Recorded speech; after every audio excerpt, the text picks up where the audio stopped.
todos, o casi todos, estamos tan poquitos que me conocéis, pero bueno, porque sepáis un poco, yo salí hace 45 años de Almadén, tenía 20 años, y bueno, pues en aquel momento hice lo que se esperaba de mí, de un varón de 20 años, hacerlo de perito, que era lo que todo el mundo hacía en el pueblo. A mí la verdad es que mucha gracia no me hacía, porque a mí me gustaban más las letras que las ciencias, pero era lo que se esperaba de mí y lo hice. Me fui, estuve trabajando 7 años en investigación minera y después, casi por casualidad, empecé a trabajar saqué unas oposiciones al Inserso y empecé a trabajar en servicios sociales, cosa que ha sido, pues bueno, la mayor parte de mi vida profesional. Ahí la verdad es que encontré algo que me gustó mucho, que es el trato con la gente y el atender a gente que tenía discapacidad. Yo estuve en un centro de discapacidad, hicimos el desarrollo de una metodología específica, hicimos también lo publicamos en un libro que salió en el 95, y eso fueron mis primeros pinitos de hacer algo escrito, pero en realidad era una metodología de trabajo, era algo técnico, era un método de valoración y orientación profesional para personas con discapacidad. Eso luego después ha evolucionado, se ha quedado en la Comunidad de Madrid, pero sobre todo lo que me dio fue la oportunidad de viajar por toda América Latina, porque lo llevamos a 7 países de América Latina, Cuba, Costa Rica, Panamá, a un montón de sitios, con lo cual, bueno, pues eso me dio también una visión de lo que verdaderamente me gustaba. Con el trabajo no tuve oportunidad de escribir mucho, hacía relatos, hacía cosas cortas, y cuando me iba acercando a la jubilación fue cuando empecé a escribir. Y entonces hice ese primer libro de relatos, que salió en el 2019, que ahora os diré. El vídeo que vamos a ver nos va a servir un poco de introducción para que veáis un poco lo que tiene ese primer libro. Posteriormente saqué un segundo, el primero se llama A Solas, habla fundamentalmente de, pues bueno, de la soledad que a veces tenemos todos, que somos un poco islas perdidas, y que a veces nos cuesta un poco cuando nos sentamos a reflexionar, bueno, pues nos vienen muchas cosas a la cabeza, y sobre eso hablan. Luego os comentaré más. Hay un segundo libro que es la relación en pareja, cómo se relaciona una pareja, y ese se llama Lo que no decimos, por la cantidad de cosas que a veces nos dejamos dentro y ahí se van amontonando y apolillando y no llegamos a decirlas. Y en el tercero, que es el que estoy haciendo ahora, bueno, pues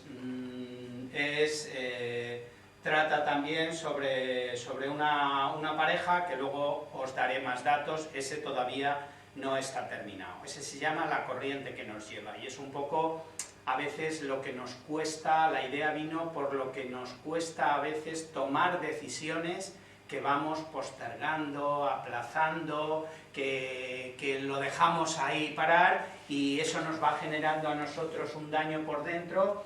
Y bueno, pues de alguna manera, ¿cómo resolvemos todo eso? Y toca también el tema que creo que también es fundamental, de la gente que es creyente, pues la fe que tiene y cómo eso le ayuda, y la gente que no lo somos o que nos cuesta.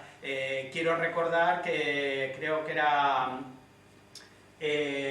José Luis Coll el que decía que daría un brazo por tener fe, ¿vale? Entonces hay gente que no la tiene, y si no la tienes, no la tienes. Y eso significa que posiblemente la gente que sí la tiene, bueno, pues recibe un apoyo, recibe un consuelo que de otra manera no se tiene. Entonces, en este último libro es un poco novelado, lógicamente, y la historia de una pareja, y bueno, pues va un poco de todo eso. Como veis, mis atractivos a la hora de escribir son más bien intimistas y de lo que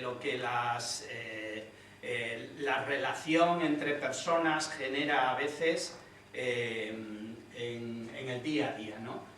Lo cotidiano, lo del día a día.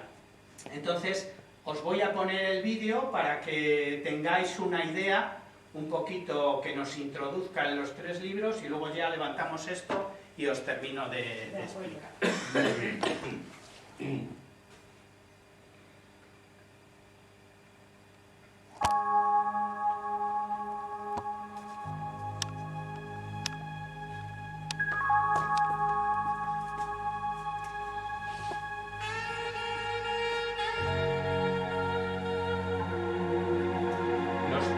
Que se ven son, en este primer libro, los títulos de los distintos relatos o de algunos de los relatos que tiene este primer libro de A Solas.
introducción a los 3 libros que ahora os voy a detallar un poquito más concretamente para que sepáis un poco. Yo quería enfocarlo un poco para contaros qué es lo que me ha movido a hacer esto, por qué lo escribo, y luego, además de por qué escribo cada uno y cómo lo he hecho, todas las cosas. Yo le decía a Manoli el otro día, bueno, pues en Almadén yo creo que hay bastante talento a la hora de escribir cosas, por ejemplo en los carnavales, esas poesías que salen por ahí y demás. Si todo eso llegáramos a reconducirlo y la gente tuviera un poquito más de formación a la hora de poder reconducirlo para llevarlo a textos un poco más formales, pues yo creo que sería algo muy rico que en un pueblo como Almadén pues podría venir bien. Yo a la hora de escribir, antes de escribir, una de las cosas que he hecho ha sido intentar también formarme un poco, porque mi formación estaba muy alejada del tema de lingüístico, ¿no? Y claro, cuando tú te enfrentas a una cosa así, pues tienes que formarte mínimamente. Yo he hecho cursos, he leído muchas cosas de las que, por ejemplo, ha escrito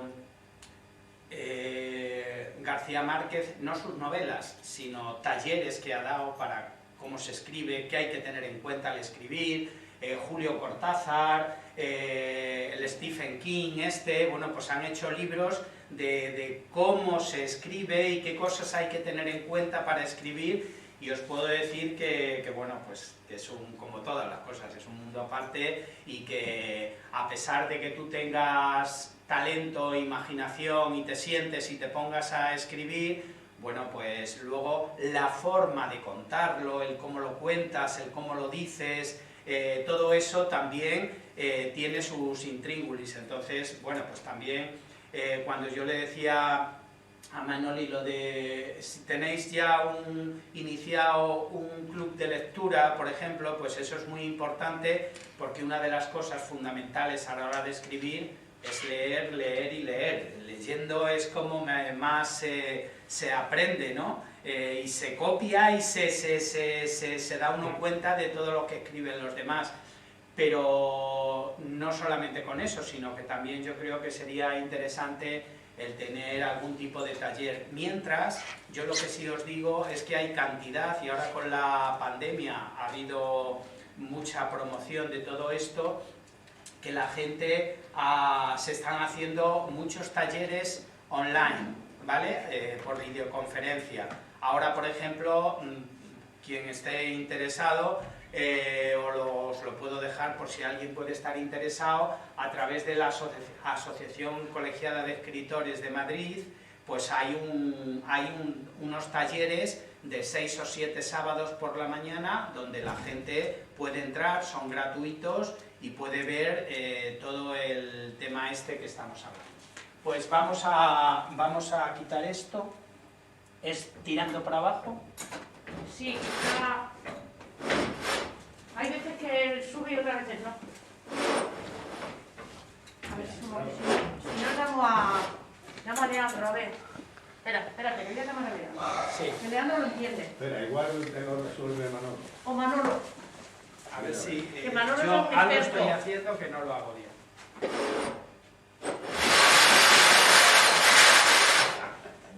Dame si quieres. Pues ya la pestaña que se ha quitado. Le Manolo le sabe queda el que- título Claro. de multi...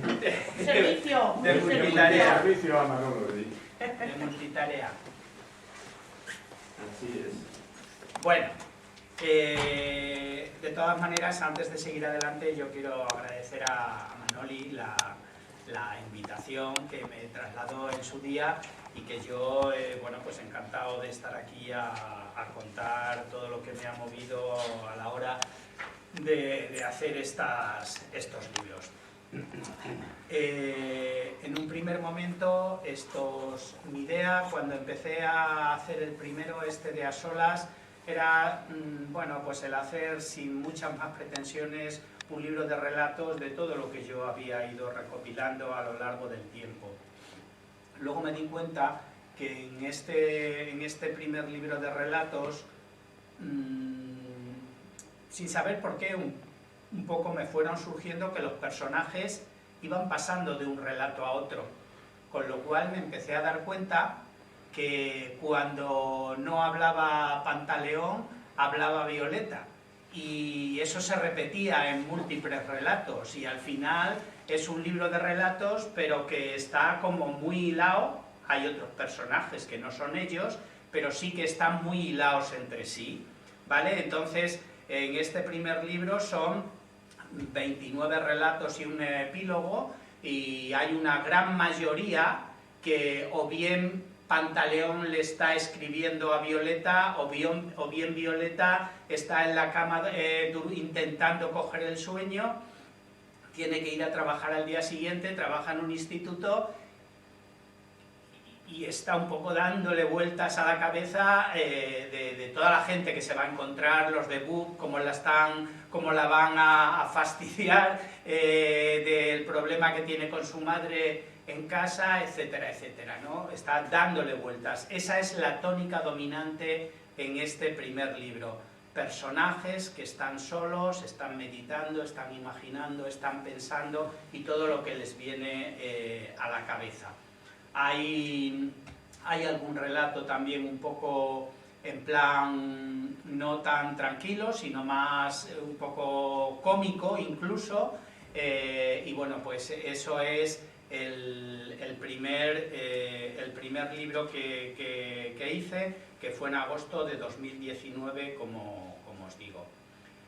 Todo lo que escribo es ficción, no hay nada que sea cierto, pero también os tengo que decir que mi ficción se basa en hechos que yo he vivido, o que he visto a gente que lo ha vivido, con lo cual os dejo esa ambivalencia, nadie me vaya a decir, uy, este es fulanito. Bueno, es fulanito en una parte que a lo mejor tú conoces de fulanito, pero a lo mejor yo estoy imaginando otra cosa cuando escribo otras cosas de ese fulanito. Lo que sí, hay algunos que para mí han sido muy entrañables. Concretamente, por ejemplo, hay un relato que se llama Bartolo. Está un poco basado en la memoria de un amigo que yo tenía aquí en Almadén y que murió. Entonces, bueno, pues, está basado en ese amigo, ¿no? Hay otros que están basados en otra gente que también hemos conocido, pero en realidad la mayor parte de las cosas que salen ahí son de ficción. En este segundo libro, de Lo que no decimos, bueno, pues es la relación de una pareja que curiosamente ella es hermana del primer personaje que sale aquí, de Violeta, y en el último libro que estoy haciendo son los padres de Violeta, Azucena y dos hijos más que tiene. Entonces lo que quiero decir es una trilogía que se puede leer por separado, pero que el que se lea el primero, el segundo y el tercero se dará cuenta que está todo interrelacionado, porque en el tercero hablan de Violeta, que es la personaje fundamental que sale aquí, y hablan de Azucena, que es el otro personaje que sale aquí. Como os decía, están relacionados, y como os decía al principio, fundamentalmente hablan de estas claves, de la soledad, de la relación entre las parejas, de las emociones, de las ganas de vivir, de las ganas de morir a veces, de todo eso que nos pasa a diario y que bueno, pues que intentamos resolver como buenamente podemos y salir del paso como buenamente sabemos hacer.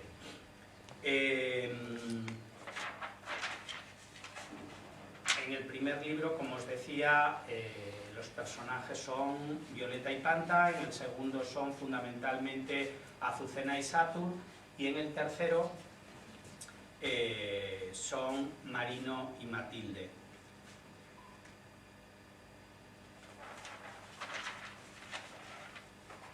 El tercero, que es el que estoy haciendo ahora y que habla fundamentalmente de una persona que está en una planta de cuidados paliativos, es un señor ya mayor, Marino, y es testigo de un asesinato que se produce en la misma habitación donde él está en esa planta.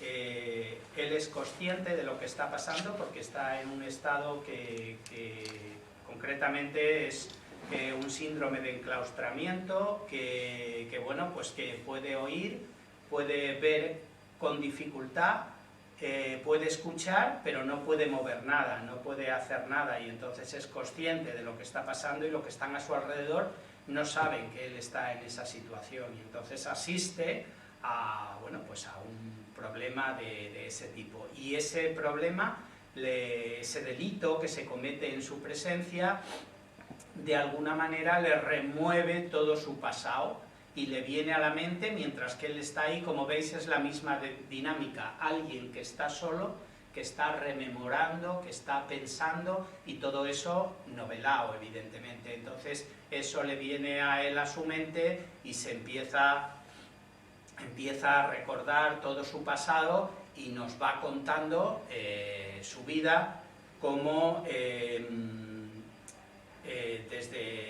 desde su entrada en el seminario, la República que lo saca del seminario, la guerra, la República lo saca del seminario y la guerra lo echa al monte, cómo llega hasta el pueblo de su mujer, Matilde, y cómo por su personalidad y por su carácter va aplazando algo, que él no quiere estar en este sitio, que él quiere irse de este sitio y que sin embargo no llega a decidirlo durante los 40 años de su vida profesional, y bueno, pues te va contando un poco toda esa situación. Es una novela coral en ese sentido, puesto que es fundamentalmente Marino y Matilde, que son él y ella, que hablan un poco de su pasado, pero también hay otra serie de gente alrededor que está en el hospital atendiéndolo, y hay una trama, hay un thriller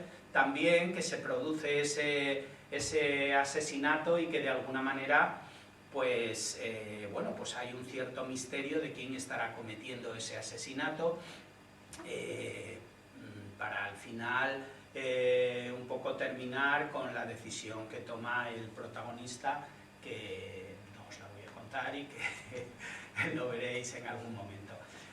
Yo he tenido, con esto ya acabo, yo he tenido la suerte de poder escribir sin necesidades económicas. Yo tengo mi pensión y lo hago por puro hobby, sobre todo porque me lo paso fenomenal escribiendo, porque no sé si lo habéis probado alguna vez, pero sentarte a escribir y dejar que la imaginación te inunde y empieces a imaginar, es, salvando las distancias, jugar un poco a ser Dios, yo creo estos personajes, estas tramas, cómo las voy resolviendo, cómo lo voy haciendo, ahora hago esto, ahora hago lo otro, y al final supuestamente todo tiene que cuadrar y tiene que haber, pues eso, un planteamiento, un desarrollo y un desenlace en cada una de las novelas. Luego, esto es como todo. Alguien me decía ayer, pues lo estoy leyendo, pero no es mi estilo. Bueno, evidentemente, claro, luego cada uno tiene sus gustos y puede gustar o no puede gustar, pero a mí me da igual. Yo lo hago fundamentalmente porque me gusta. Hay otra cosa que quería deciros. Ahora tenemos... Antes había que vivir mucho con la esclavitud de las editoriales. Las editoriales, tú escribías, lo mandabas, te lo podían publicar, no te lo podían publicar, y si te lo autopublicas, pues es cuestión de dinero. ¿Cuántos libros quieres hacer? 100 ejemplares, valen, yo qué sé, 1.000 euros o 2.000 euros, allá te llevan los ejemplares y te los comes con patatas o los vendes como quieras. Yo me encontré por casualidad la opción de Amazon, que está muy denostada. Hay gente que está muy apegado a Amazon y otra gente que lo odia totalmente. Para mí Amazon fue que ponen a tu disposición una plataforma de recursos impresionante, que puedes publicar lo que quieras, desde una tesis hasta un libro de fotografías, hasta una novela, que no te cuesta un duro, que lo puedes hacer tú directamente en esa plataforma que te plantea, y que después, lo digo un poco como información para que sepáis un poco de mi experiencia.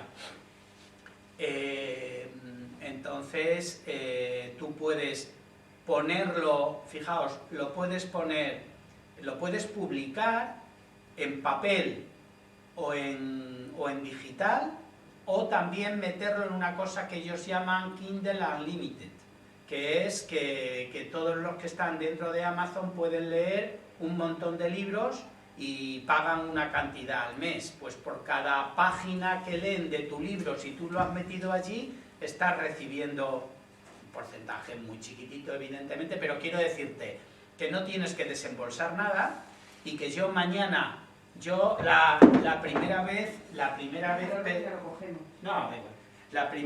pedí 10 libros y otra vez pedí otros 10 o 15, pero que puedes pedir lo que quieras, desde 1 hasta 999.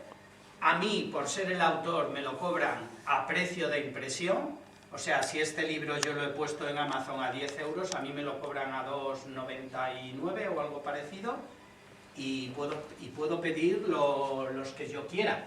Entonces creo que es un buen servicio editorial, no solamente para publicar novelas, sino, por ejemplo, yo recordaba aquí en la escuela, para todo el tema de las tesis, por ejemplo, pues lo puedes publicar a través de ahí, y tienes una publicación en condiciones, con buen papel, con buen diseño, te lo haces tú. A lo mejor si lo haces en un diseño más grande y con fotografías a todo color, pues te sale más caro, pero en novelas así, ya os digo, el precio de coste suele ser unos 3 euros, y puedes pedir uno, que las editoriales te mandan 500 y te cobran los 500. Pero aquí puedes pedir uno si quieres, o 20 o 25. Imagínate que mañana dices, pues yo voy a tal sitio y hay gente, yo por eso he traído 2 ejemplares, tampoco era mi ánimo venir a vender aquí libros, entre otras cosas porque están en la biblioteca. Yo hace un año y pico que los dejé en la biblioteca, y en el momento que publique el tercero lo traeré también, porque, como os decía antes, mis beneficios es que la gente lo lea, y que si en un momento determinado alguien lo lee y empatiza con lo que está leyendo y le gusta, pues esa para mí es la mayor satisfacción, ¿no? Que luego de pasada, pues hombre, gusta tener en papel algo que sea más sólido, pero yo siempre se lo digo a la gente, aunque vaya en contra de mis intereses: si lo quieres leer, o bien vete a la biblioteca, o bien cómpratelo por Amazon, que te vale igual, 3 euros. Y ya está, y no tienes necesidad de nada más. Entonces, bueno, pues esta ha sido mi experiencia, y pero, que yo... Nada. Sí, que yo comparto con vosotros, y que ahora pues me preguntáis lo que queráis. Bueno, pues un aplauso. Muchas gracias. Para todo eso que dices de Amazon, tienes que ser un buen informático. Claro. Yo que antes has hablado tú del placer de escribir, hay momentos, yo soy de los que escribo a lapicero. Sí, Y claro. cuando dice el lapicero escribe solo, me sale todo. Eso es el placer de la leche. Eso es un Pero placer. yo, pues sí, en los primeros tiempos, cuando empezaron los ordenadores, pues yo lo utilizaba como cualquiera de mi empresa. Pero luego yo tenía que ocuparme de otras cosas, y había mucha gente para hacerlo de los ordenadores.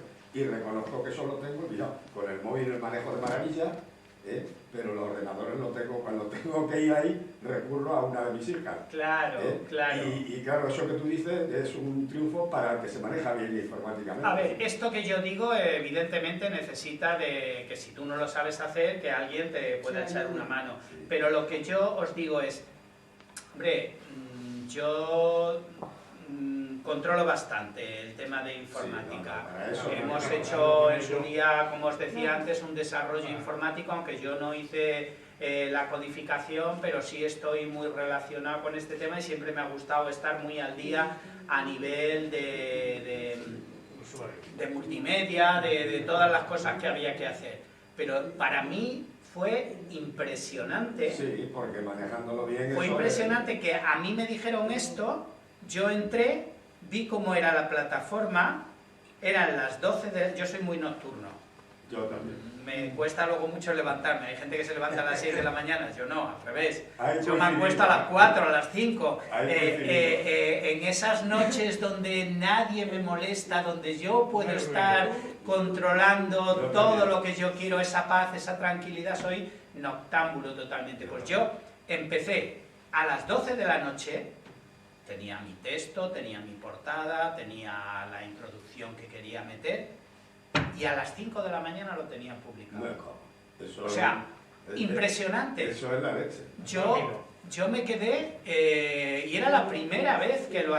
Evidentemente, este primero, como me decía ayer Jared, con su primer libro que publicó, pues tiene más erratas, tiene más tal. Yo además he sido también un poco como Juan Palomo, yo me lo guiso, yo me lo como. Sí. Yo es que no he contactado con nadie para que me lo corrija. Bueno, mi mujer es filóloga y evidentemente me echa una mano, mi hijo es filólogo y evidentemente me echan una mano, y los primeros lectores a los que se lo envío pues conocen bien el tema, pero quiero deciros que es una afición, es un hobby, que yo no quiero ganar dinero, pero tampoco me quiero gastar más dinero del que es necesario. Yo, por ejemplo, al principio me metí en Facebook para promocionarlo. ¿Ves? Ahí, a pesar de controlar muchas cosas de informática, el ambiente que se respira en Facebook no me gusta nada. Y yo creo que lo digo con bastantes elementos de juicio, porque yo he estado presente en manifestaciones que ha hecho gente muy cercana de aquí de Almadén, y entre ellos, y Dios mío, yo me quería salir porque no quería ver eso que se estaban diciendo, por tonterías, por chorradas, pero ¿cómo es posible que se digan esas cosas, ¿no? Entonces, yo no soy muy partidario, y va en detrimento mío el meterme en... Tengo Instagram, tengo Twitter, tengo Facebook, pero no lo suelo utilizar mucho, el boca a boca, y bueno, pues que si alguien me lo pide o me lo dice, pues yo a través de WhatsApp o a través de tal, se lo voy a pasar, y sobre todo que Amazon es un mundo abierto al mundo mundial. El que lo quiera es que lo puede conseguir, tanto si está en Australia como si está en Gargantier, me da lo mismo. Y en el idioma que quieras. Y en el idioma que quieras. O sea, es que es, bueno, pues una ventana abierta al mundo, que luego Amazon como tal, yo sé que hay sus detractores, dicen que tratan mal a la gente. Desde luego, para los escritores, la plataforma que ponen a tu disposición es impresionante. Nos trata muy bien. Ponen una plataforma tecnológica, aparte de que luego si te quieres gastar dinero, ya porque quieras hacer tal, puedes hacer campañas de publicidad, de promoción, pero eso ya es gastando. Yo no tengo necesidad de hacer eso. Yo a biblioteca que voy, biblioteca que dono mi libro para que quien lo quiera leer, lo lea. Y una cosa importante, si lo quiere leer, lo lee. Yo como lector, no como escritor, como lector, no doy más de 50 páginas de crédito. Como no me guste, Dios mío, tengo 65 años, con todo lo que hay que leer, no puedo gastar el tiempo con algo que no me guste. Tengo que gastar el tiempo con las cosas que me interesan y me gustan. Entonces... A mí por poco me crucifican unos cuantos amigos porque dije que no fui capaz nunca de terminar La colmena, la de Cela. Claro, pues si no Y sin embargo en el cine me la vi tan tranquilo. Claro. Pero tanto personaje, de la forma que lo escribe, que la leche, pero pues no fui Ay, capaz de mira, acabarla. pues me alegro mucho Yo creo que diga- es el único libro que no he terminado. Me alegro mucho, un momento, Jared, me alegro mucho que saques este tema porque yo han sido disciplinas que he intentado también. ¿Os acordáis cuando nos hablaban de pequeño de la Santísima Trinidad? Sí. 3 en 1, que nos decían. Pues es que viene a ser lo mismo cuando hay una novela que la adaptan al teatro o que la adaptan al cine. Es diferente totalmente y puede pasar, con perdón, que la caguen cuando la adaptan a una cosa y a otra. O al contrario. Por ejemplo, para mí, El nombre de la rosa Sí. es un libro del Humberto Eco que la adaptación cinematográfica es impecable. Es impresionante. La Sobre pueden ver todo... horas y horas y horas. Pero, Sí. pero la novela, por lo que dicen, que es muy pesada de acabar. Sí, pero yo, por ejemplo, me leí la novela y para mí no fue pesada. Sin embargo, es curioso, en la novela te dicen al principio que no van a gastar tiempo en algo que la adaptación cinematográfica lo hace perfecto. Claro. Y dice, no vamos a gastar tiempo en describir a los personajes Totalmente. como son. Joder, y en el cine te salen unos personajes Sí, con sí. unas caras, con unos atuendos Sí. que dices, ¿cómo es posible, no? Eso es un buen ejemplo de cómo, de una buena adaptación de una novela al cine, y otro buen ejemplo que no me puedo dejar pasar es Los Santos Inocentes, Santos por ejemplo, de Inocentes. Delibes, Son una pasada. con Camus. O sea, eso es una maravilla. Una Esa maravilla película- porque lees el libro y dices, me parece magnífico.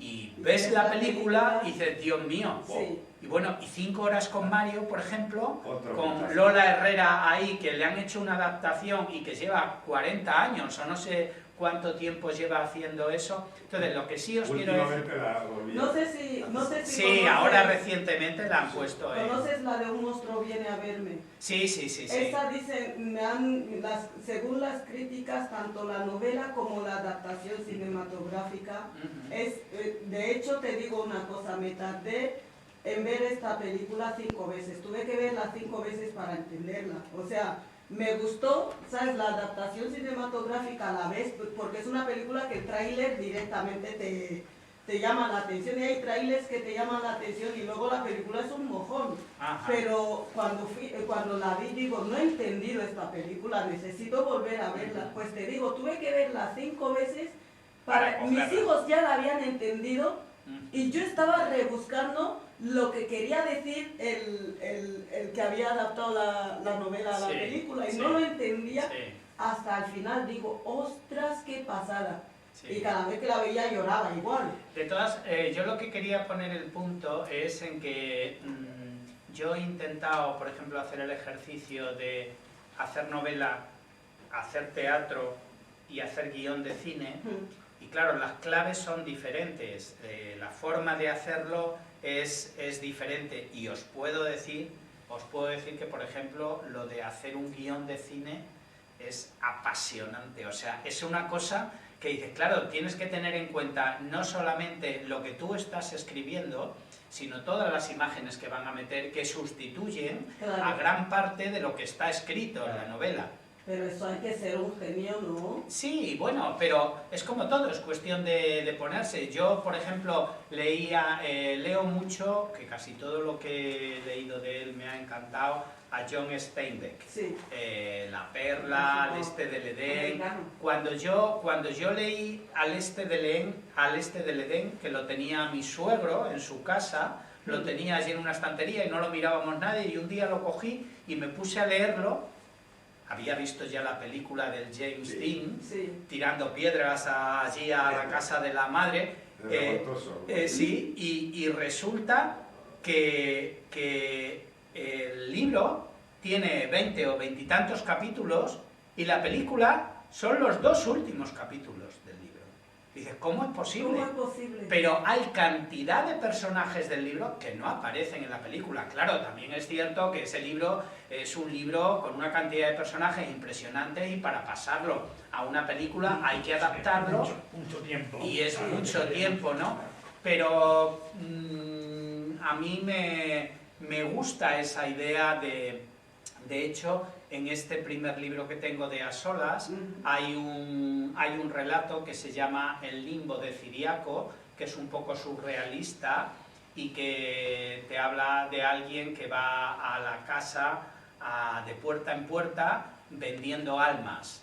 Y entonces cuando abre la puerta a una chica que se le acaba de morir el marido y que está potente y está con la amiga y tal, y este viene vendiendo almas, bueno, pues ahí es donde arma un batiburrillo cómico que luego lo hemos pasado al teatro y en mi centro lo representamos. Y la verdad es que te tronchas de risa porque, bueno, tuvimos que hacer cambios y tuvimos que hacer cosas y, bueno, pues es muy gratificante.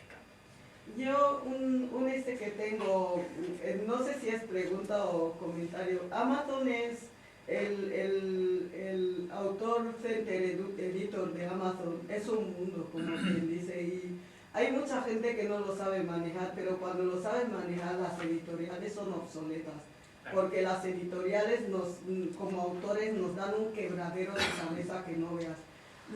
La única ventaja que puedes jugar, la única base con la que puedes jugar es que conozcas a un corrector que trabaje bien, que ame esa profesión de corregirte bien tu obra, pero cuando lo conoces, Amazon es una pasada porque luego te das cuenta el hecho de maquetar tu propia obra, claro, y le vas dando la forma que tú quieres a esa maquetación.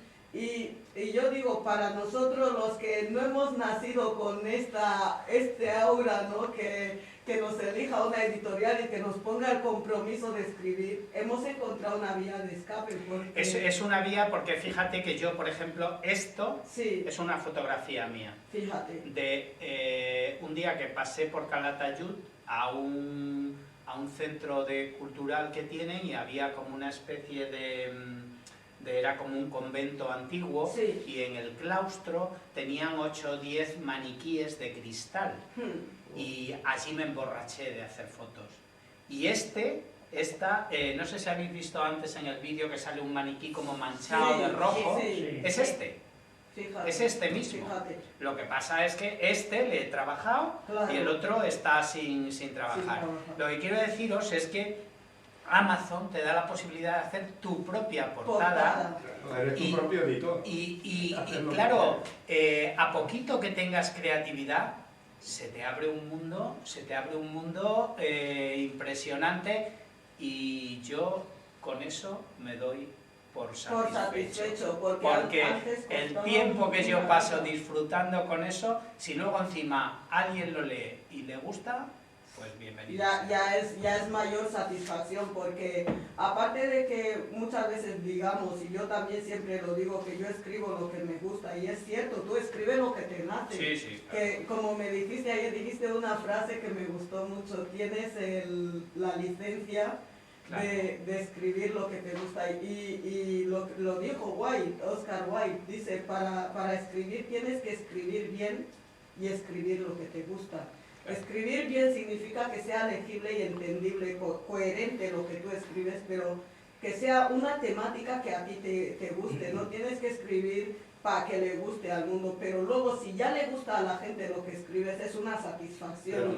No solo que te guste, que lo sientas. Que lo sientas que también. Que te salga de verdad, que te lo creas tú el primero. Si no te lo crees tú el primero... Es que, por eso os decía antes, el escribir ficción conlleva que tú puedes escribir algo que incluso te gusta, pero por ejemplo, en mi caso, si lo has vivido o has estado cerca, normalmente es mucho más convincente. Sí, y te metes más en el papel.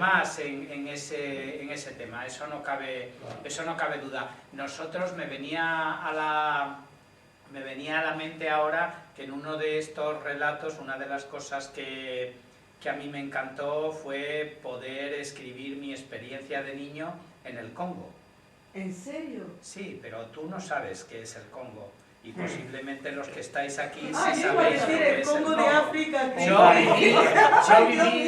Yo viví en Corea.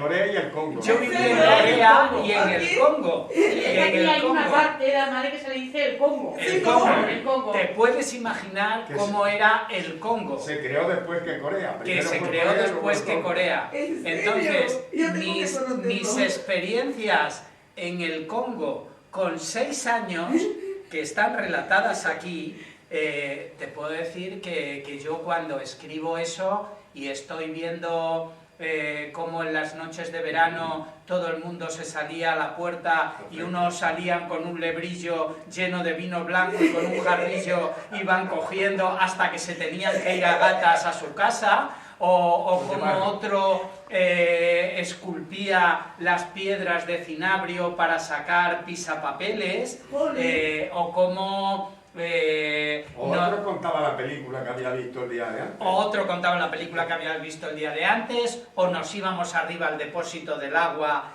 y había unas plantas que tenían, les llamábamos leche tierna, y de vez en cuando alguno se sacaba el pito y le dabas con la planta y se le ponía el pito así de gordo. Eran cosas que Todo era así, sí. tú has vivido y que, claro, eso te da una convicción impresionante y es un gustazo Yo creo poder que tiene que ponerlo. ser emocionante mientras vas relatando. Es como si estás haciendo una lectura, ¿cómo se dice esto? En panorámica, ¿no? Que lo estás viviendo tú mismo. Sí, bueno, y estás ahí viajando.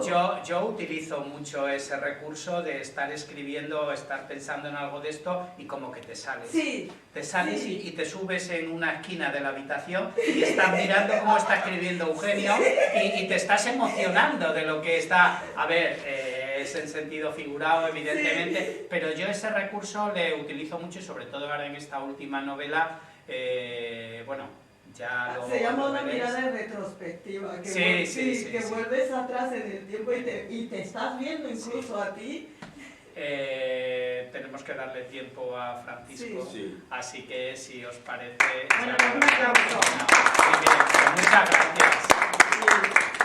Gracias sobre todo al ayuntamiento y a la concejalía que está organizando estos días de autores del pueblo por haber tenido a bien colocarme dentro del grupo de estas maravillosas personas que han estado pasando a lo largo de estos días por esta mesa, ¿no? Y encantado de formar parte de este grupo. Yo tengo 3 novelas publicadas, 3 obras publicadas, que son esta que se ven aquí, El puente de los soldados, que es el más conocido posiblemente aquí en el pueblo, por ser un hecho histórico que sucedió aquí en nuestra zona. Crucero Las Cármenes, que es otra novela basada en mi experiencia a lo largo de muchos años trabajando con personas mayores, donde me han ido contando historias y donde lo he novelado. Una generación que llegó a este mundo, la mayoría, en los años previos a una guerra civil o durante una guerra civil. Personas que supieron lo que era el que tuviera a su padre en el frente, que unos volvieron, otros no volvieron, otros se tuvieron que ir al monte, supieron lo que era eso. Y hay que ver el país que nos dejaron. Un país que, sin duda ninguna, no seremos capaces nosotros de dejar a nuestros descendientes con otras posibilidades que hemos tenido y otras oportunidades. Entonces este libro es una admiración por todas aquellas personas que nacieron en aquella época, que son los ancianos de este momento, con qué generosidad levantaron nuestro país y con qué generosidad le han transmitido. Y la otra novela, pues, bueno, más que una novela, es una serie de relatos personales que hemos elaborado entre una serie de personas y que está coordinado por el Ayuntamiento de Ciudad Real.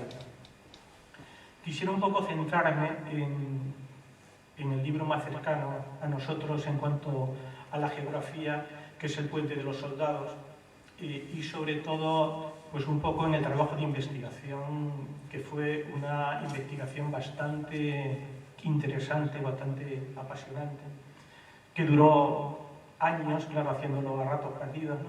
Y que, bueno, pues me dio varias satisfacciones importantes, entre otras, porque a los pocos meses de publicarla aparece en El País, en el diario El País, dentro de una separata, Rutas Literarias por España, un libro por cada provincia. Entonces recomendaron 52 novelas para leer, una por cada provincia. La que recomendaban por esta provincia era El Puente de los Soldados. La que recomendaban por Toledo, el autor era Pérez Reverte. La que recomendaban por Badajoz era La familia de Pascual Duarte, de Camilo José Cela. Y así, otras de Delibes, de autores de esta envergadura. Entonces, aparecer yo en esa relación me pareció un poco creíble, ¿no? Pero realmente el diario El País, ahí está la hemeroteca, se puede ver, y así lo publicó, ¿no? Entonces fue una satisfacción importante, aunque no me lo llegué a creer. Es así. A mí lo más apasionante de la escritura es la investigación. Encontrar cosas que están ahí, pero que nadie ha mirado en ese lugar, ¿no? Cuando empecé a buscar información, porque del Puente de los Soldados habíamos oído hablar todos en el pueblo y en todos los pueblos de la comarca, pero exactamente no sabíamos qué había pasado. Yo pregunté a un conocido que trabaja en la Renfe, digo, ¿y qué pasó ahí? Porque sabía que tenía que haber algo con un tren, pero no sabía qué. Y me dijo, sí, dice que un día que iba a pasar la reina por ahí, la precedía un tren de escolta con soldados, y al pasar por ahí, pues el puente se hundió y murieron los soldados. Luego resultó no ser así. Investigando, había pasado algo parecido a eso, que posiblemente fue lo que le confundió, en Daimiel. Cuando hicieron la línea ferroviaria Madrid-Badajoz, se hizo por tramos, o sea, no se hizo directamente Madrid-Badajoz, sino hacer tramos. Llegó hasta Ciudad Real, después de Ciudad Real se hizo otro tramo hasta Brazatortas, de Brazatortas se hizo otro hasta Almorchón, Cabeza de Buey.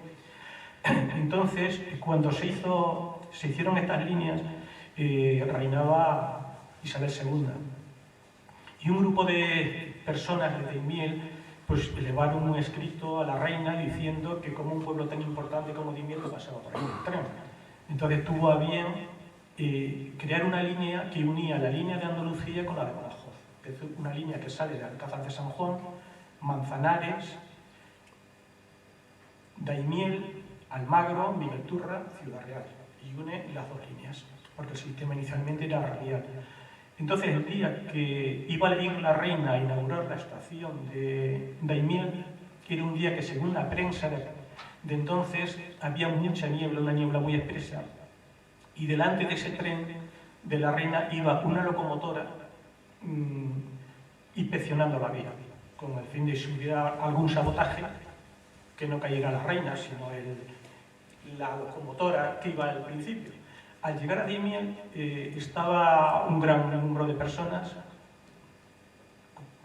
cortando la vía, un poquito más adelante de la estación, con unas pancartas dándole la bienvenida a la reina.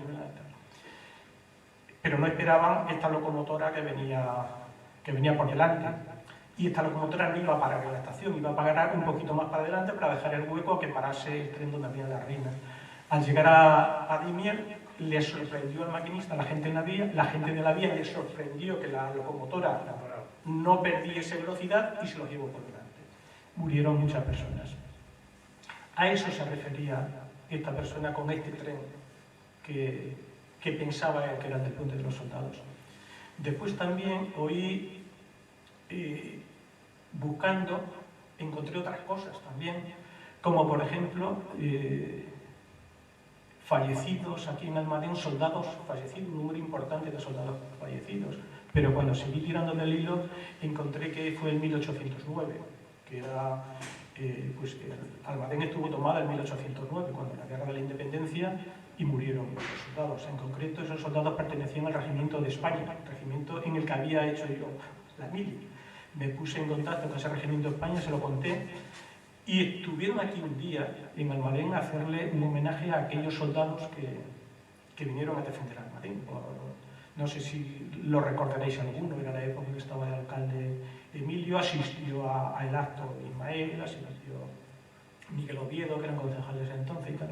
Entonces, según vas investigando, vas encontrando otra serie de cosas. Por ejemplo, ese hallazgo de estos soldados del Regimiento de España que estuvieron en Almadén y cómo se movieron por esta zona, llegó al Instituto de Historia y Cultura Militar y lo incorporaron a sus archivos porque no lo conocían. No lo conocían, hubo que demostrarlo, lo tuve que demostrar porque efectivamente aparecían esos libros de defunción y los incorporaron, ¿no? Entonces, ¿cómo vas buscando una cosa y vas encontrando otras? Entonces, aquí quien me dio la primera pista para localizar esto fue un matrimonio de Alamillo, que él era alcalde por entonces en Alamillo, y tenían un ejemplar de la Ilustración española y americana, un diario de aquella época, donde se hablaba de este hecho, de este acontecimiento. Y me lo facilitaron, me dieron una fotocopia, con lo cual ya me situaron en la fecha que esto sucedió. Y a partir de ahí, bueno, pues ya es ir tirando de hemeroteca, encontrando, buscando, porque, bueno, sabéis, se puede acceder a la Biblioteca Nacional vía internet y puedes consultar periódicos y entonces, bueno, pues lo encontré en hemeroteca, lo encontré también en Ciudad Real, donde se siguió la vista de este caso, el procedimiento judicial de este caso, bastante información de este tema y así, bueno, pues ese trabajo apasionante de un día y otro y otro y otro, es como se llegó a la conclusión de lo que se relata en este libro y lo que comento de aquella época. Realmente fue una época triste, un momento duro. Para mí fue un sabotaje porque precisamente ese mismo día se hundieron 3 puentes con 3 trenes, igual que esto en España. Ese día había amenazas de que iba a haber sabotaje, ese día la Guardia Civil estaba en alerta, ese día el ejército estaba en alerta porque iba a haber altercados del orden público y realmente pasaron en muchos sitios. Se puso nombre a quien podía haber hecho lo de Almadén, pero no lo pudieron localizar. Y se vio que evidentemente había sido un grupo de personas, porque la comunicación telegráfica estaba cortada en ambas direcciones. Un poste estaba cortado a la altura del puente,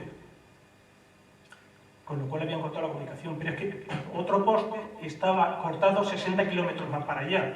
Lógicamente, quien quiera cortar en ambos postes no va a recorrerse 60 kilómetros, cortaría uno en una banda y otro en la banda siguiente, ¿no? Entonces, bueno, pues fue un hecho que relato con detalle en la novela para que, bueno, pues un poco conozcamos.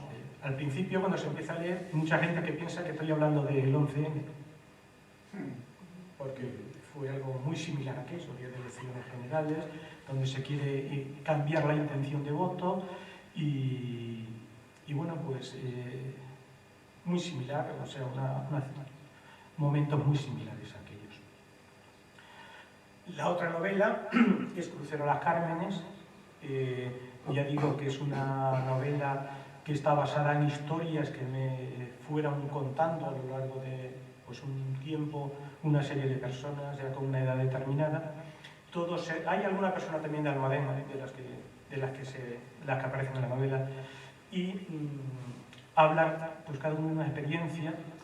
Lo he situado en un crucero, como si fueran en un crucero, y en el crucero se van interrelacionando y se van contando sus historias y se va contando su vida por unas islas inexistentes, pero que sirven para que podamos contar las historias que ellos nos han ido relatando. Lo verdaderamente interesante es lo que comentaba antes, sobre todo que sea esta novela un homenaje a aquella generación que lo pasó tan mal, que vieron cómo sus padres, pues en muchos casos no volvieron al frente, como otros volvieron a la cárcel o volvieron al monte, o cada uno de una historia determinada y cómo pues tuvieron que luchar, tirar y bueno, pues poder poder crear lo que nos ha legado. En estos momentos sigo escribiendo. Tenía una novela ya casi acabada, pero nos pilló la famosa pandemia y no pude continuar. Es una novela de viaje que, entre otros sitios, pasa por Almadén. Este viajero, ¿no? Y bueno, pues espero que se pueda mantener reuniones, volver a mantener reuniones con las personas que había quedado, porque bueno, este viajero, este caminante, pues pasa por varios pueblos y entonces, pues claro, hay que ir a esos pueblos, hablar con la gente, conocer su lenguaje, conocer su vocabulario, conocer su gastronomía, para que se vayan conociendo esos pueblos. Sobre todo son pueblos que bueno, pues se van quedando un poco bajos de población, y lo que pretendo con esto es crear la curiosidad en el lector y que vaya a visitarlos y que vea si realmente existen esos platos, si realmente la gente es de esa forma, ¿no? Un poco intentar pues, que se hable de pueblos muy interesantes que tenemos por nuestra zona y que no se conocen. Como necesitaba, lo mío ya comenta la investigación, para escribir la novela, pues como atravesamos épocas donde en este sentido se podía investigar poco, pues me dediqué luego al poema durante estos tiempos de sequía. Y bueno, pues tengo un poemario casi finalizado, ¿no? También pendiente de publicar. Lo mío no es la escritura, no es escribir, pero bueno, digo lo que Eugenio.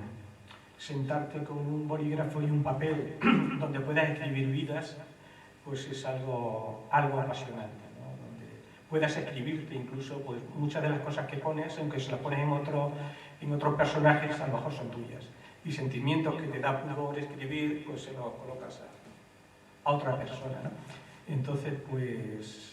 Y si no se te gusta esa vida, arranca la página y vuelve a escribirte otra. Y al final rematas siempre en el mismo punto. La vida la escribes de una forma o de otra, pero siempre rematas en el mismo punto, ¿eh? Entonces, bueno, pues esto es lo que creo que os podía comentar. Si alguna pregunta os apetece, algún comentario, pues encantado de escucharos. ¿Escribes prosa poética o solo prosa? Intento que sea lo más poética posible, pero lo que también quisiera es que me gusta utilizar el lenguaje de la calle. Sí. Por ejemplo, cuando personas que han leído El puente de los soldados me han dicho, es que da la impresión que está hablando gente de la calle, ¿no? Es que está hablando gente de la calle. O sea, no me gusta ese lenguaje precioso, pero que quizás cuando estás leyendo una novela no queda ahí, no es el sitio donde encajarlo. Es que está claro que la literatura también se va adaptando ¿cómo se dice?, a las nuevas sociedades. Indudablemente. Porque indudablemente. muchas veces la gente quiere escuchar la rimbombancia, y la rimbombancia acaba siendo pedante, porque no todo el mundo entiende estas expresiones. Y poco creíble. Claro. En novela, lo digo en novela. Sí. No resulta muy creíble. Claro. En una novela. Cuando has preguntado eso te refería al poemario, ¿no? No, digo que su línea de escritura. Sí, en novela sí. Y en el poemario intento también que sea lo más próximo posible a cómo hablamos. Claro. Porque incluso el que estoy comentando de viajes, utilizo expresiones que ellos me dicen, es que las copio literalmente, aunque no esté bien construida la frase, pero ellos cuando la lean van a saber, uno que lo decimos aquí, pues como expresiones que tenemos aquí en Almadén, que tenemos que escribirlas como las decimos, si no, no es creíble que esa conversación la hayas mantenido en Almadén. Sí, sí. Que te recuerden. Y es que hay una, siempre me considero ladrona de palabras, como quien dice, ¿no? Las palabras son de todos. Y a cada sitio donde voy cojo sí. O varias. Y de hecho en las historias que escribo se nota mucho. Hay una vecina mía en Madrid que tiene una frase que la encanta mucho, dice, acabáramos. Y cualquier cosa que la sorprende, dice, acabáramos. Y claro, me quedé con esa expresión que cada vez que escribía algo que era de exclamación, yo ponía, acabáramos y digo, Dios mío, estoy viendo a la Pili en mi novela. Sí, sí. Pero que, y en esto, en Badajoz, me quedé con la de, si quieres saber quién es Periquillo, dale un carguillo. Sí. Y eso encuadra mucho en lo que es la sociedad africana per se. No, africana y sin africana. Bueno, vamos Pero a mi modo de ver, ¿no? Claro, aquí por ejemplo, pues no sé, conocemos muchas expresiones que son típicas en Chillón y que aquí no las utilizamos, Sí. o en Peñalsordo, o que utilizamos aquí y ellos cuando nos oyen nos dicen, no, tú eres de Almadén. Entonces, esas expresiones de cada sitio es lo que a mí me gustaría sacar, porque eso se está perdiendo. ¿Por qué se está perdiendo? Porque se está uniformando el lenguaje. Se está uniformando el lenguaje porque ya todos los jóvenes están yendo a centros de formación, a institutos, donde ahí ya se uniformiza pues, un lenguaje determinado. No, Entonces, pues no te creas. Yo me he enterado que tienen su propio lenguaje creado.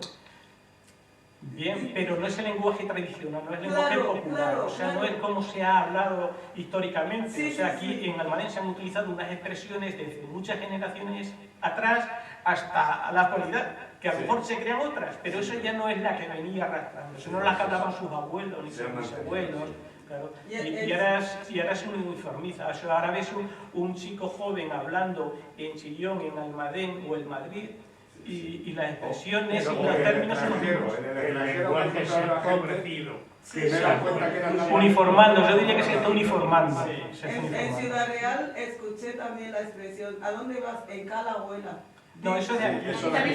Sí, no, pues yo me A mí también quedé, se dice. mira, te lo juro por Dios que Eso es tardé aquí. mucho tiempo en comprender que era en Cala abuela. En casa. Dice En Cala, casa, Cala, en casa, en en Cala casa. abuela. Y Sí, yo, sí, claro. pero sabes esto que es nuevo para ti, les miro y van hablando y veo que están cortando las palabras. Digo, o estos se han creado un lenguaje nuevo, o eso yo no lo estoy entendiendo. Y No, ya- son tradicionales. y ya le dije a porque Buletina está- y ya me lo explicó. Claro, también hay que tener en cuenta que las personas que no saben escribir, la pronunciación también es Es distinto. ¿no? Entonces van aprendiendo lo que oyen. Y como nunca la aprenden a escribir, tenemos que pensar que aquí en nuestro país, pues, en esta época, que no es tan lejana, Sí. que es la época de, por ejemplo, cuando vivía mi bisabuelo, el índice de analfabetización era superior al 90%. Entonces, el lenguaje se iba transmitiendo de boca en boca. Sí. Lo que sí nos hace fijar el término es la escritura, aunque después lo pronuncies de otra forma, ¿no? Pero la escritura es la que nos hace que pronunciemos correctamente. Sí, pero y no se han perdido nuestro... Que hablabais en un sitio y en otro, hasta en el extranjero, he oído ya gente Sí, sí. que a los amigos que iban, digo, ese es de mi pueblo. Y me ha acercado y me he preguntado y dice, sí. Sí, sí, A lo sí, mejor sí. no lo conocía por la diferencia de edad, ¿no? Pero esas expresiones O de sea, abre lo leche o de... notaba. Sí, Digo, sí, eso sí, no sí, lo sí, dicen en Suiza. Ujú. Claro, sí, es verdad. Es que nosotros tenemos una forma muy particular, muy peculiar.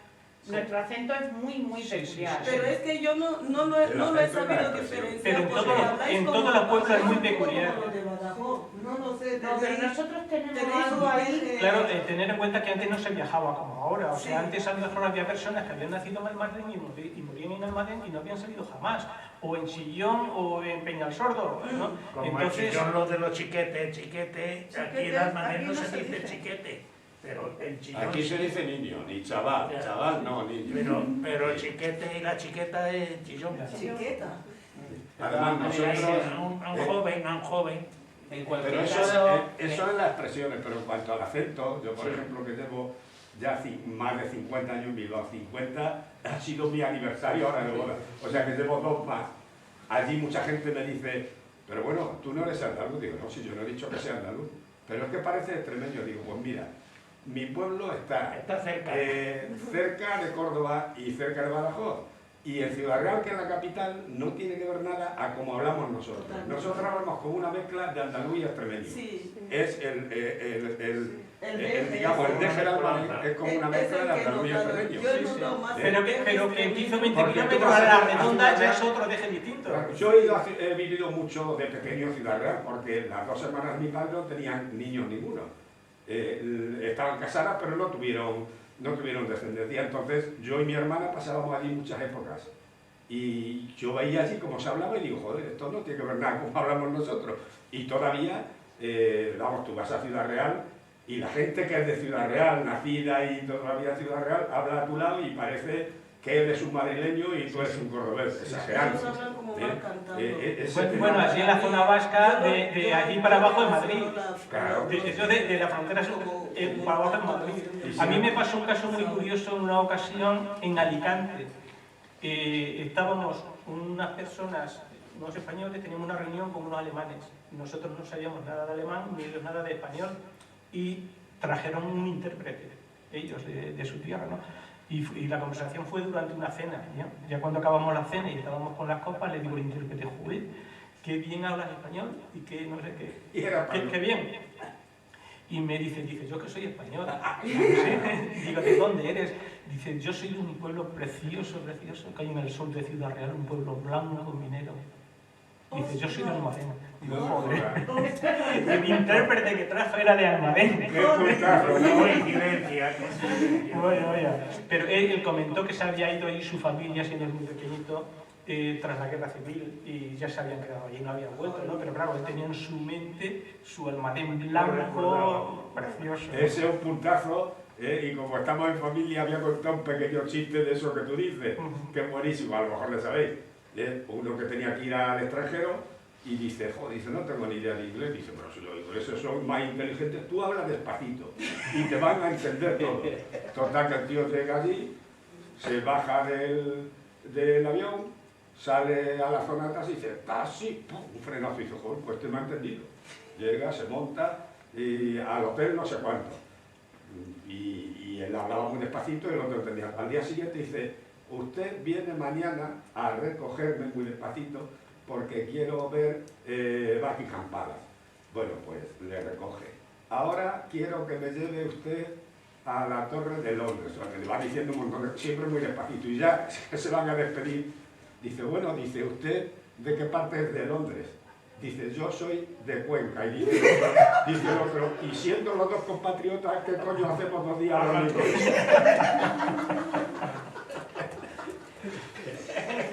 Pero también hablaba de O sea, era la metodología. Llegas al extranjero, de hablas eso despacio.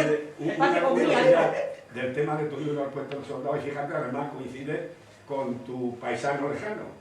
Paulino Muñoz de la Nava. Nosotros tenemos una revista en la Sociedad Taurina que escribimos desde hace años y que está teniendo un éxito, pero en todos los sitios. Nos felicita gente, pero de buena pluma y gente muy taurina importante. De hecho, este año he repartido yo allí, no sé si han sido casi 60 y se ha quedado mucha gente sin ella. Entonces, no escribimos solo de toros. Por ejemplo, este año escribí yo un artículo sobre Sofía Reina, la pintora que se nos murió. Y escribimos de todo. Y entonces hay un año, que no sé cuál ha sido, creo que hace 3 años o tal, que tu lejano pariente escribió precisamente un tema del Puente de los Soldados en nuestra revista. Entonces digo que... Sí, es un tema muy conocido aquí en Almadén. Sí, pero que es curioso que con su mismo nombre y tal escribe el otro, fíjate tú, ¿no? Sí, No, es que antes no estabas tú, me estaba contando él de qué manera, bueno, cuéntalo tú si quieres, Francisco, y así. Sí, no, vamos, comentaba que a uno de los sitios que fui a presentar la novela fue al regimiento del que procedían estos soldados que fallecieron. Entonces, bueno, pues hablamos de la posibilidad de hacer algún acto aquí, puesto que está ese cementerio, que en ese cementerio no es donde están los soldados enterrados. En ese cementerio están enterrados los 6 o 7 últimos soldados, porque cuando el tren cayó, por cierto, en un mes de abril, finales de abril, como ahora, y una época muy lluviosa, como está siendo hoy. O sea, era un día muy similar al de hoy, de finales de abril. Entonces, el río que pasa por debajo de ese puente, que es el río Alcudia, llevaba mucha agua, que normalmente está seco. Normalmente se puede cruzar andando, normalmente está seco. Entonces, algunos de los soldados cayeron abajo, el tren les cayó encima, y hasta que pudo ir una grúa a levantarlo, porque los demás los pudieron sacar a través de las ventanillas y tal, pero estos tardaron 7 o 8 días en poder extraerlos de allí. Cuando llegó entonces estaban ya muy descompuestos. Y pidieron autorización al juez de enterrarlos por allí cerca. Las cosas no eran como ahora, que va la familia, que no sé, era distinto, ¿no? Entonces el juez autorizó que a esos últimos, que estaban muy deteriorados, lo primero porque el tren les había ido encima, o sea, estarían hechos trizas, y además descompuestos de tantos días allí debajo del agua. Entonces no autorizó que los enterrasen allí, y allí están enterrados.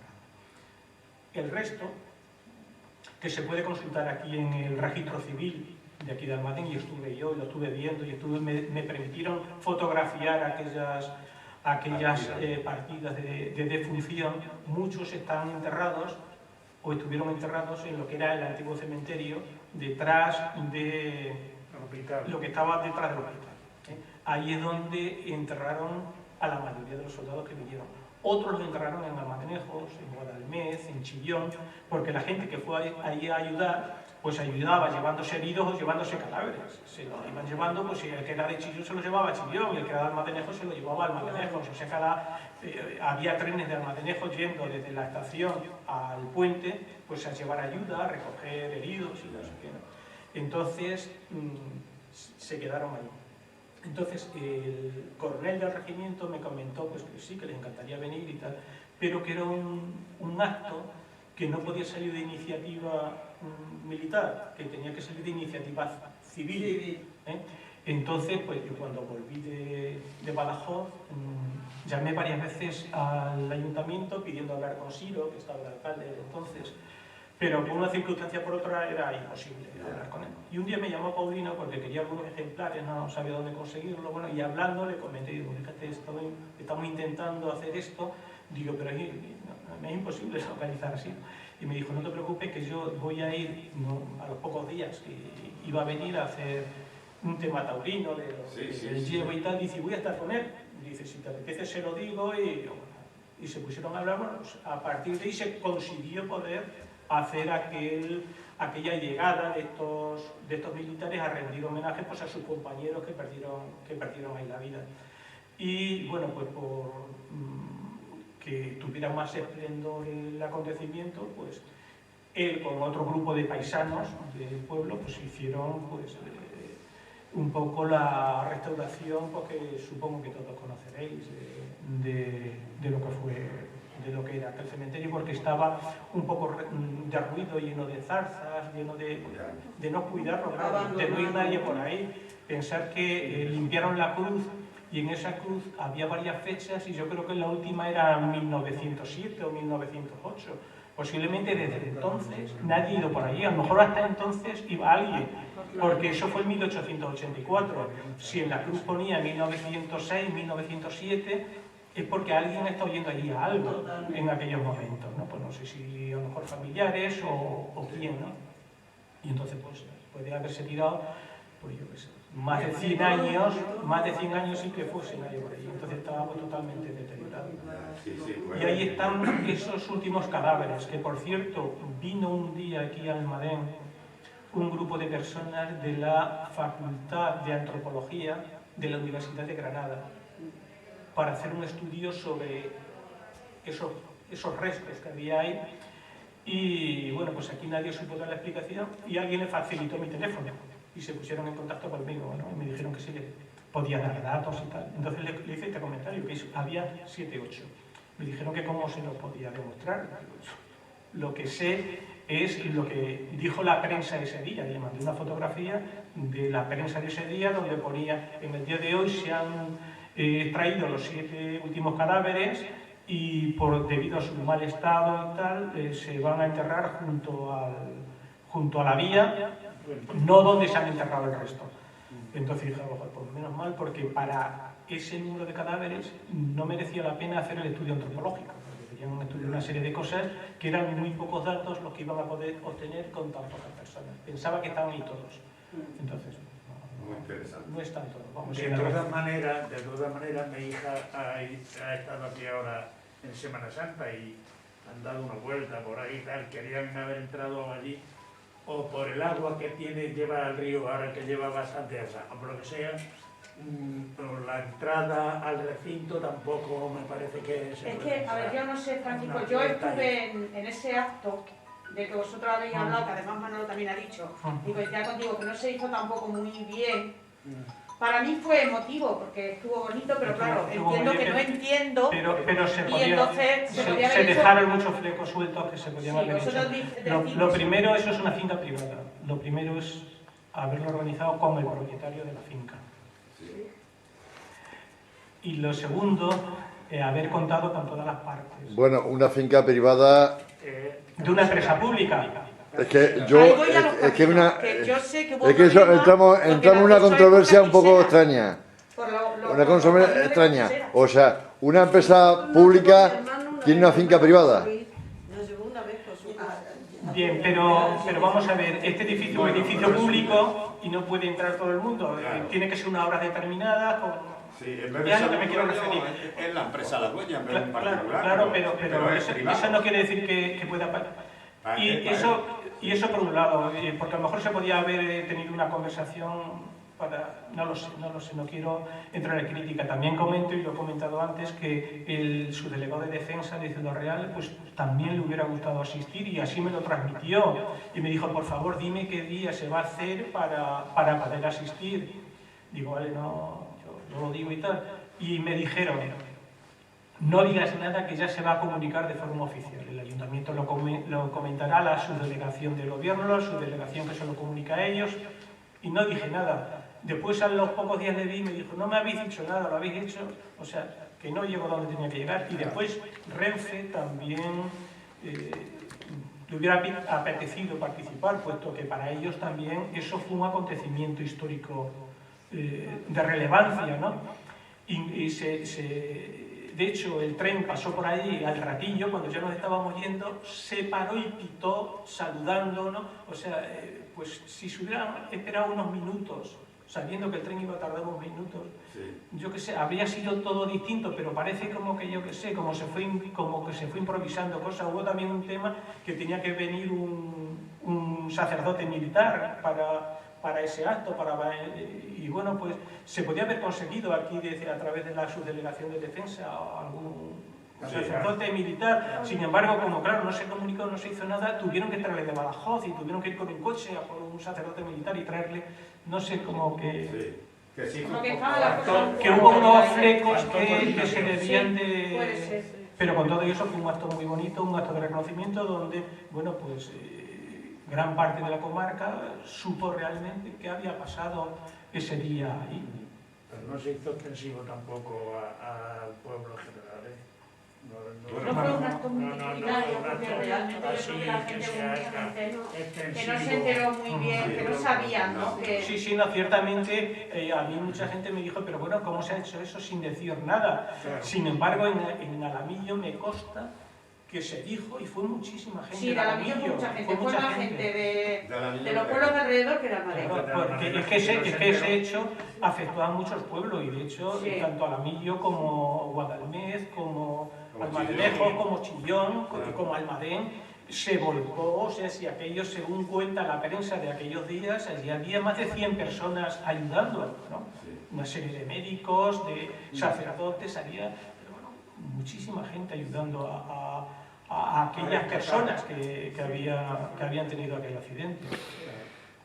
Aparte que venían también personal civil. Sí, venía, claro. Lo que pasa es que ese tren, es que fijaros la fatalidad muchas veces vamos a ver, ese tren, la mayoría de las veces pasaba con 8 o 9 personas, no llevaba más. De hecho, esta línea Madrid-Badajoz siempre ha estado cuestionada. Sí.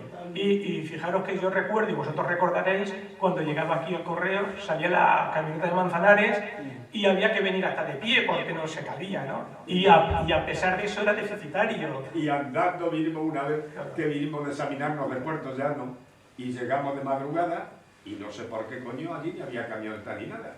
Y no hubo manera, ¿eh? Y vinimos andando con las maletas a cuestas. Que eso, los profesores dijeron que le pusieron una denuncia a Manzanares. Te hablo, pues tú verás, tendría yo qué sé, 13, 14 años, o sea, hace una locura de tiempo y eso no sé.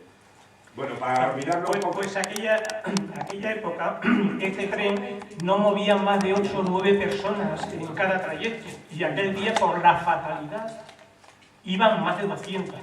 porque venían dos regimientos que se habían licenciado. El regimiento Castilla, que estaba en Badajoz, y que todos eran de Cuenca, de la provincia de Cuenca, y un grupo de soldados que eran de Puerto Llano, que venían del regimiento Granada, que yo creo que estaba en Huelva. A los de Granada no les pasó nada, porque si veis la imagen que se ha visto en todos sitios, el dibujo del puente hundido con el tren caído, ese es una imagen que publicó el periódico La Ilustración Española y Americana. Pues esos dos últimos vagones de atrás, que es donde venían los soldados del regimiento de Granada, el regimiento se llamaba Granada, pero estaba en huelga, y eran casi todos de Puerto Llano, y eso no les pasó nada. Hay que tener mucha suerte, la verdad. Vamos a ver, el sabotaje consistió en que en la mitad del puente quitaron los tornillos de las vías. Las vías no las movieron, solo quitaron los tornillos de las vías. Entonces, cuando pasó el tren, las ruedas del tren tienen forma cónica, y entonces al llegar ahí, la rueda escupió la vía, y el tren se desplazó a la derecha. El puente estaba calculado para que soportase la carga por el eje. Al desplazarse el tren a un lado, el puente volcó y el tren cayó. Un río que está casi siempre seco, ese día iba con más de 2 metros de profundidad, que bueno, que sí, pero que yo pienso que si el tren cae, a lo mejor el agua también frenó algo, porque si hubiera caído al suelo desde 9 metros tampoco creo que 9 metros es una altura pues más de un tercer piso. Perdieron más los que se quedaron debajo del tren, pero igual, si no hubiera sido así, hubiera sido peor. Sí. Pero que vamos a ver, que lo mismo da el que se quedó debajo del tren como el que se mató de golpe en la cabeza. Claro. Y si la mayoría no se enteraron, se iban dormidos. Claro, se iban dormidos. De noche, que era de noche. Y además yo creo que no tendrían la misma resistencia que tienen los trenes de ahora, ¿no? El tren eran de madera, o sea, que ellos eran de madera, claro. Entonces pues era distinto a como es ahora, pero claro, es que aquel tren iba circulando a 18 km por hora, no es igual que los que circulan. Bueno, que ahora no van a mucho más, porque la vía sigue la misma y las traviesas las mismas. No, o sea, por ahí van muy despacio. El trayecto que hacen de Puerto Llano hasta unos kilómetros antes de Badajoz es a 60 kilómetros. Esa una vía. En la actualidad están muy malas condiciones. No, la vía está muy mal y las traviesas igual. Claro. O sea, yo recuerdo de ir a la estación de Chillón y poder coger un tornillo de la vía con la mano y ponerle, o sea... Sí. Pero el Chillón ya no funciona con... La estación de Chillón no funciona. Ni la del Anillo. Tampoco. Y la nuestra de Almadenejo, algunas veces en algún tren. Solamente hay 2 trenes diarios. Algunos paran. Bueno, yo cuando vivía en Badajoz siempre ha existido la queja esta de lo de la ruta Badajoz-Madrid, porque yo he hecho Badajoz-Barcelona. Bueno, pero ahora va Badajoz-Cáceres-Madrid. ¿Sí? Badajoz-Cáceres, Talavera-Madrid. Sí. Ahora sí. Jolín, porque hicimos un viaje, mi hijo iba a Barcelona desde Badajoz 15 horas, y no se dicen poco. Dios mío. Bueno, muchísimas gracias, de verdad, a mí me ha encantado escuchar todas esas historias. Son historias que yo llevo aquí en el pueblo poco, pero tampoco es que salga para conocer. El otro día de la procesión de la madrugada fue la primera vez que llegué ahí arriba, donde pasó la procesión, porque nunca había ido por ahí. Y yo mirando, digo, ay, eso existe, ¿y esto qué era? No sabía ni siquiera que ahí arriba había un hotel. Bueno, es la parte antigua nuestra, que es la parte más bonita. Bueno, que yo digo una cosa, que yo estoy conociendo por Manolo partes de Almadín que no había visto nunca. Estoy viendo cosas, claro, como se mete por esas calles perdidas y tal, estoy viendo cosas que no había visto jamás. Manolo tanto. Hay que hacerlo a pie. No, por supuesto. Te voy a la última pregunta, ya para que no nos